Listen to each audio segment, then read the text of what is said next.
Halo teman-teman, kalian pernah merasa nggak sih datang ke coffee shop, cafe, warung kopi, lu pesennya cappuccino, temen lu pesennya cafe latte, kalian duduk ngobrol-ngobrol, waiter datang nganterin minuman, kurang lebih sama gitu kan. Jadi eh, ya ini bedanya apa gitu, kalian juga bingung gitu.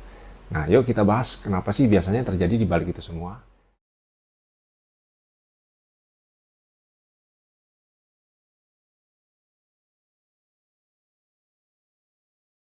Size gelas, ukuran gelas. Jadi ini gelas ini tangan gue ini gelas cappuccino, ini gelas latte. Ini 230 ml, ini 170 ml. Nah, dua ukuran itu sih udah standar asosiasi kopi internasional lah ya. Kalau kompetisi itu seperti itu ukurannya size-nya. Ini merek Acme, yang ini merek Love Remix. Kurang lebih begitu sih. Jadi kalau cappuccino itu ada yang 180, ada yang 190, tapi intinya di bawah 200 ml. Nggak bisa nggak sebanyak itu gitu kan. Nah, terus kalau kalian datangnya pesanannya itu dua-duanya sama, gelasnya ini semua atau ini semua, ya itu jelas salah. Latte itu harusnya lebih besar gelasnya.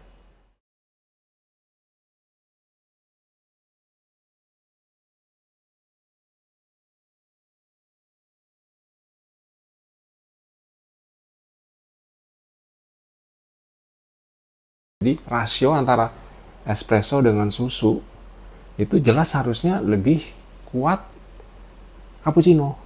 Jadi lebih strong gitu kan. Kalau kalian bandingin nih antara cicip cappuccino seruput, seruput latte, harusnya yang latte itu berasa lebih susunya susu banget gitu kan. Ya kalau yang nggak begitu suka susu langsung suka susu banget ya. Nah, sesuai dengan namanya kan latte.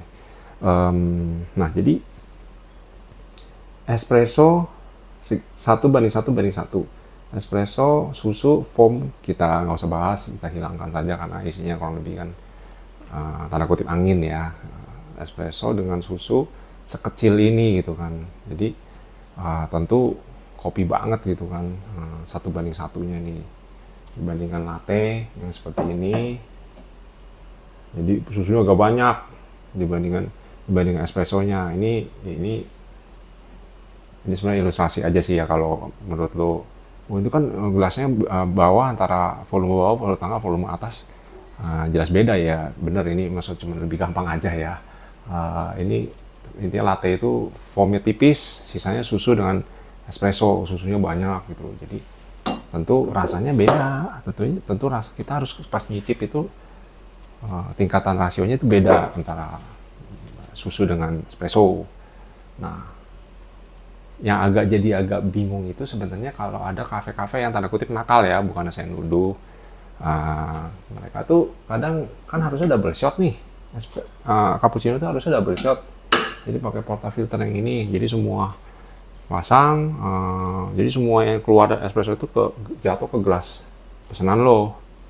Nah, yang kadang suka terjadi itu mereka suka spec down. Jadi pakai double spout, ini pesanan lo, satu lagi dia tampung lagi untuk pesanan selanjutnya. Nah, ini lumayan hemat nih. Ini kan kurang lebih 5.000 4.500 modal untuk espresso double shot itu gitu. Jadi kalau bagi dua ya lumayan, dia bisa save 2.500 2.000 perak, ya dikali 1.000 minuman ya berasa juga kan, lumayan cuannya. Ya tapi sebenarnya nggak boleh begitu, itu nakal itu.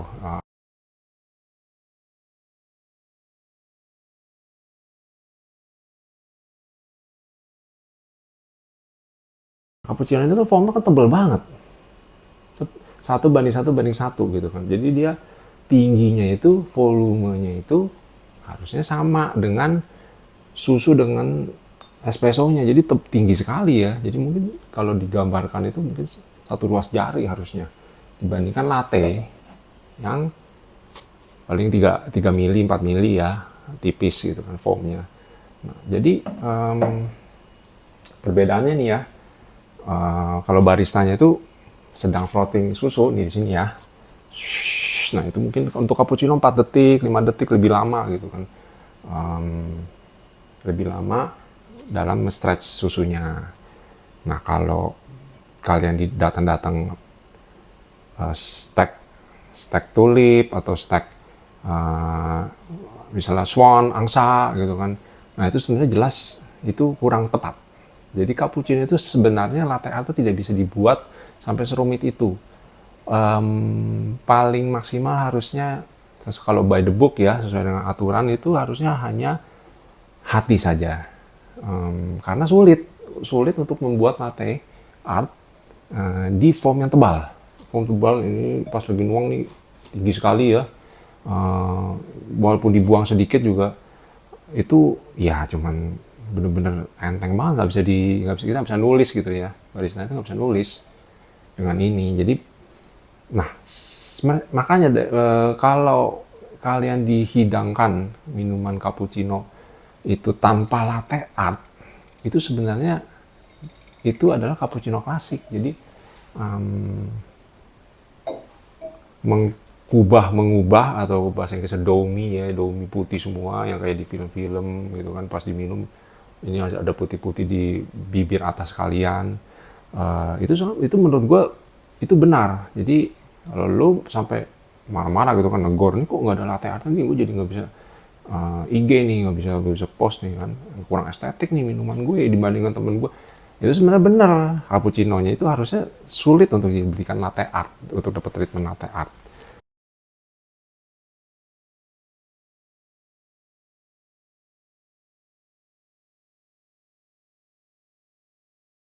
Nah, kita balik lagi ya ke ilustrasi di awal yang kalian datang ke warkop cafe. Kalau mengalami situasi seperti itu, apa sih harus dilakuin? Nah, menurut gue sih karena udah ngajak temen, jadi kan makanya ada dua minuman kan kalian nggak sendiri gitu kan. Ya, yang menurut gue sih udah telan aja gitu kan lu. Soalnya lucu juga ya, jadi merusak suasana gitu kan.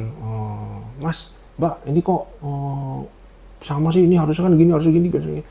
Nah itu jadi merusak suasana untuk yang nemani kita ke kafe tersebut. Jadi mungkin mood terganggu apa gitu, mungkin partner bisnis atau calon partner bisnis ngomongin apa, atau teman lama kan jadinya rusak ya suasananya.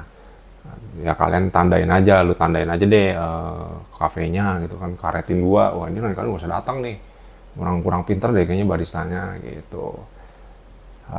Nah, agar sebenarnya kita preventif aja nih, jadi begitu datang sebenarnya begitu sebelum mesen nanya dulu daripada kecewa kan ujung-ujungnya.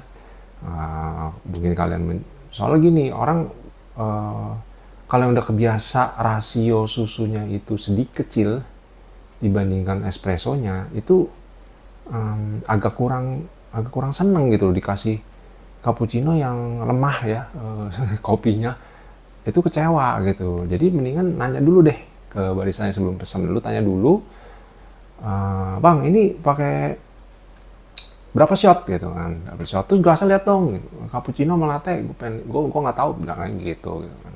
Coba perbandingan bedanya gimana sih, oh gitu. Nah kalau gelasnya aja beda terus dia sebut sama-sama double shot, nah itu kemungkinan besar dia tahu siapa yang dia lakuin gitu, itu bener baristanya. Nah boleh deh lanjut, lu pesen deh, lu cobain nongkrong di situ. Itu sih opini gue aja semua ini ya. Jadi buat yang nggak setuju atau setuju atau punya pendapat lain, silakan aja deh tulis di komentar, kita diskusi bareng-bareng. Sekian sih begitu aja, bukan bermaksud mengkritisi sih ya, ini cuma berbagi pandangan kalau dari gue begini. Jadi terima kasih yang sudah nonton sampai habis. Jangan lupa ngopi.